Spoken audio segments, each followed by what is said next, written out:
Hey guys, it's Kentucky Backwoods TV here. Today I thought I'd do a fishing video about some of my gear I use. Mom's got bronchitis, so kind of put a damper on my weekend. Haven't really got to go and do much, so that sucks. You gotta hide your freaking drink because of copyright.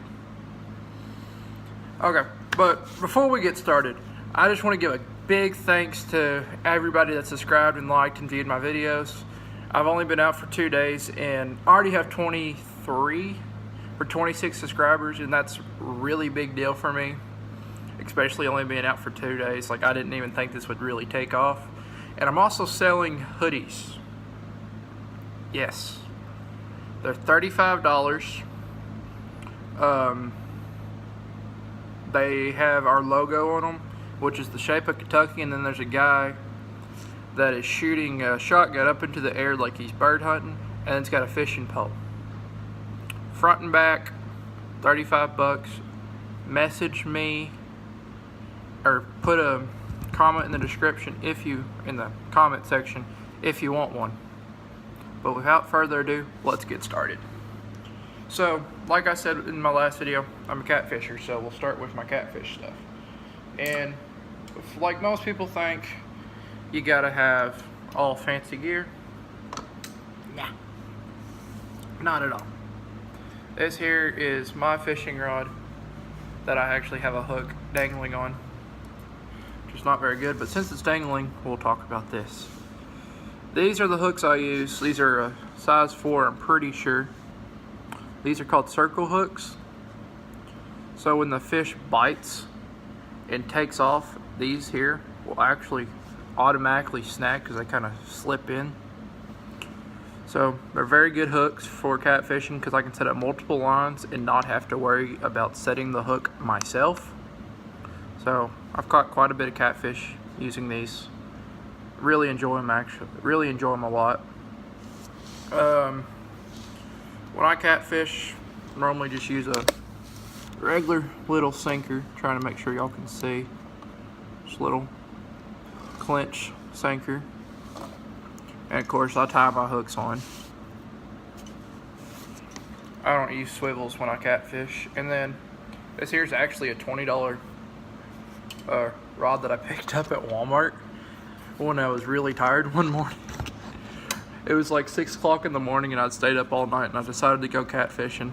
So I just picked up this little rod. It's called a Lew's Cat Daddy. It's a pretty decent rod actually. It doesn't have a lock to go backwards though, which I do not like. So it does like to get tangled a lot. But besides that, it's a very good rod. I really enjoyed it. It's very heavy. It's a medium duty rod. It'll hold. I've caught quite a bit of catfish on there. Here's another one I got. It's a Shakespeare Tiger. It's got the tiger reel and everything on it. And this one, same setup as before. It's got 2 clinch sinkers and a circle hook on it. This one's actually a better rod because it does have the reverse lock, so it doesn't like to tangle on me, which I really appreciate. I got that, and then this here, and I use spinners, so open faced spin reels. But this here is my spin cast. It's a Lew's American. It needs to be tied, so I gotta set this rod up, and I got 1 or 2 more rods that you'll see that I need to set up, so we'll do a quick video on that with some tips and tricks I got for y'all. But this one is really dirty, real muddy. It got dropped in the lake last time we were fishing, so I gotta clean it up and make sure it works and all that good stuff. And then it's a very good, it's a multi. I use it for catfishing. Well, my mom uses that for catfishing because she doesn't like open face. And then she also has a little Shakespeare $20 rod. That's actually a really good rod. You'll see that a lot. But that's over in the corner of the garage. It's with all the fish and stuff, and I didn't feel like getting it out. It's not that important. It's also a very good bluegill rod. This here is my ugly stick. It's I have a Shakespeare on it. I want to get a Lew's American Mach 2 or a Mach 2 to put on it, or a Mach 1. I actually use this for catfishing, but last time I went fishing, I actually have it set up with a lizard for bass fishing, and I actually caught a decent sized bass with it. But I only caught one because I was fishing with a bunch of little kids and they had me helping them like crazy, so I didn't really get to fish much, but it was still a very fun time, and I have a little sinker on it. And when I bass fish, I don't use circle hooks, I just use a regular hook I ran through it. I'm not a very good bass fisherman, so if any of y'all have tips, please drop them in the comment, because I am awful at bass fishing. I've never done it really, but I'm interested. I got them propped up right now against my rabbit cage, which is in the process of being built. Yeah, there'll be videos of the rabbits when I get them. Hopefully I'll get them come springtime. I wanted to get them back in November or October, but we kind of thought about it and realized it'd be really cold, so we'll wait till springtime when it's warm to go ahead and get them. So I've just been kind of having that as a project to fiddle around with. And this here is my trusty little bluegill rod. I don't have a clue what brand it is. It was given to me by a friend because he broke my rod. And yeah, there's a hook there, so be careful. I think it's a Shakespeare. Yep, I have a Shakespeare reel. I really like Shakespeare because they're cheap. And if I break one, I can go buy another one for about 20, 35 bucks. So that's what I use. This is my little favorite bluegill rod. I call it the Bluegill Master. Catches quite a lot of bluegill. Very, very good rod and reel. And I use a little bitty hook for bluegill. As you can see, it's very tiny. Oh yeah. We use worms for bluegill. Night crawlers like most people do around here in Kentucky. Very good. Every once in a while we'll go catch our own. This rod doesn't want to stand up. And then I also have, here's another Shakespeare rod I'm on. And this rod is actually broken at the tip. At the top, it doesn't have a tip on it, which I need to get repaired and actually put a tip on it myself with some glue. And then this has a Stinger Zebco Stinger. This is the 20. Yep, this is the 20 version. I don't remember if this is my bigger one or my smaller one because I know I have two of these. This is another bluegill rod. It needs to be strung up, which I'll do in the next video. It's a very good rod I have, and then we'll put that up there against the wall and we're back. Sorry about that. I got a phone call in the middle of my video. Since that kind of just had a little pause before we get into my tackle, which I have right next to me. So a lot of people have been telling me that I use foul language, and I do. So really cutting back, really gonna try to hide my language I use. So this here is my tackle bag. So very big tackle bag, and I'm very close to my camera. Let's see if I can move y'all back some. But it's an ugly stick, medium size. We'll just put it, it's got two clips on the side, so we'll just go ahead and open that up. And then it also has a zipper, which I really like. So I can kind of zip this part, top part up, and it kind of holds it like. And then it's got little boxes inside that I keep my stuff in. Now y'all are probably gonna look at some of the stuff and be like, but you don't bass fish. I don't bass fish much. And when I do bass fish, I'm awful. But I do have a lot of stuff for it. What do I have in here? Here's the little lizards I was using on my ugly stick. They're just zooms, picked them up. Didn't know much, so I've heard a lot of good things about zooms, so I caught a bass, so decent size. I would have kept it, but didn't really have any of my stuff on me, so we just kind of threw it back. So I have Zooms, Eagle Claw, Eagle Claw. Here's the package I have for my circle hooks.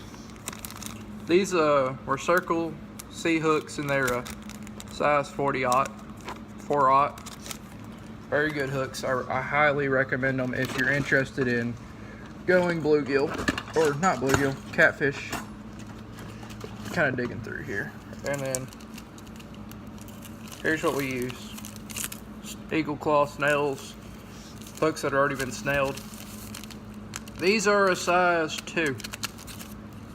Haven't been opened, pretty dirty from being in my bag, but I really enjoy these. These are what I've always used my whole life, and I've caught plenty of bluegill, bass, a little bit of catfish on them.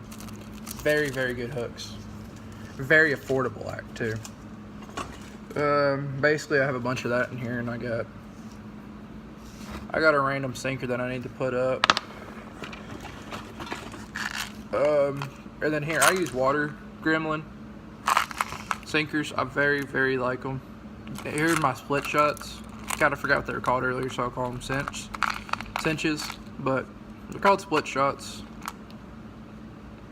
I got 78 in here, and there's 4 sizes in one of these. So right here it's got a little opening, and then this here just spins around. It's got a little thing to carry it by. And for catfishing, these here are a lifesaver. So you basically just stick these in the ground like that. Let's just stick it in the ground, and then I take my rod and I set it in here, and then it basically will just hold my rod. It's a rod holder. And then we'll open up this. This here is what I've dedicated to be artificial bait for bass fishing. I've got these little squiggly guys. Like, I don't know what half of this stuff is called. I've got spinner. This is my favorite spinner I have. It's kind of too big to put anywhere, so I just lay it across 2 open spots. Then I've got my little jigs. My Popeye baits. Here's a little live, well, almost live. It's a rubber bait. It's a very, very nice bait. Never caught anything with it, but I've tried. I don't remember what it was, but my mom bought it for me. And then of course you have worms. Everybody has these. I have red and black, and then of course I have more Popeye jigs and with spinners on them and all that good stuff. And that's basically my bass fishing box. And then I have a box dedicated to floaters or bobbers, whatever you call them. Floaters, bobbers, we call them bobbers down here down south. And then I also have, this one here is a little bit, it's another bass fishing. So I've got this nice little shad. That reminds me, I'm missing a shad. I think I may have lost it. And then I got this boy, basically a little bluegill. Everybody down here, everybody I know down here in Kentucky always has a freaking frog. They're so good. You will catch bass for sure with them. And then I actually have this little guy. It's kind of just a piece of metal that I actually pulled out of a lake while I was fishing. My line got snagged on it, so I was like, hey, it's a free lure, so I took it. Oh my god, this won't close. And then this here is just my regular tackle. Worm hooks, line stoppers, split shots, swivels, more swivels, and I got a couple hooks which I need to actually restock on. But basically that there is a review of all my fishing gear that I have. It's not much, but I do catch quite a bit of fish on them. I do a lot, and I'll make a new video in a couple minutes about reviews, and I'll wire up my rods for y'all. So thank you for watching. Leave a comment in the comments below and like and subscribe, please. Bye.